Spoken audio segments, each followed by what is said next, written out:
Сторонники Михаила Саакашвили помешали его задержанию службой безопасности Украины.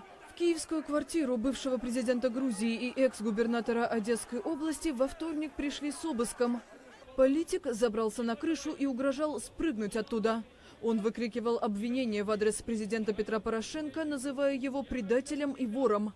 «То, что они делают, это беззаконие на глазах всего мира», заявлял Саакашвили.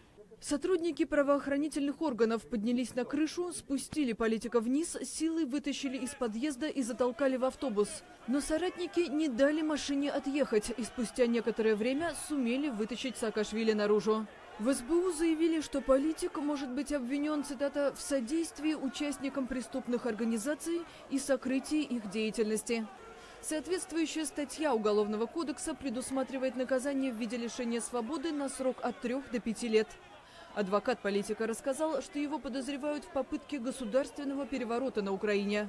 Генеральный прокурор страны Юрий Луценко заявил во вторник, что Саакашвили получил $500 тысяч на свою деятельность на Украине от скрывающегося в России бизнесмена Сергея Курченко.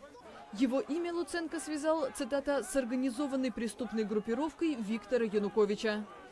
Сам Саакашвили называет обвинения сфабрикованными, а преследование со стороны властей политическими репрессиями. После 1,5 лет пребывания на посту губернатора Одесской области Саакашвили ушел в отставку, обвинив окружение Порошенко в коррупции. В июле президент лишил его гражданства, когда политик находился за границей. В сентябре Саакашвили с сотнями своих сторонников прорвали пограничный кордон, чтобы попасть со стороны Польши на территорию Украины. Несмотря на возбужденное после этого случая уголовное дело, политик продолжил собирать массовые протесты в центре Киева.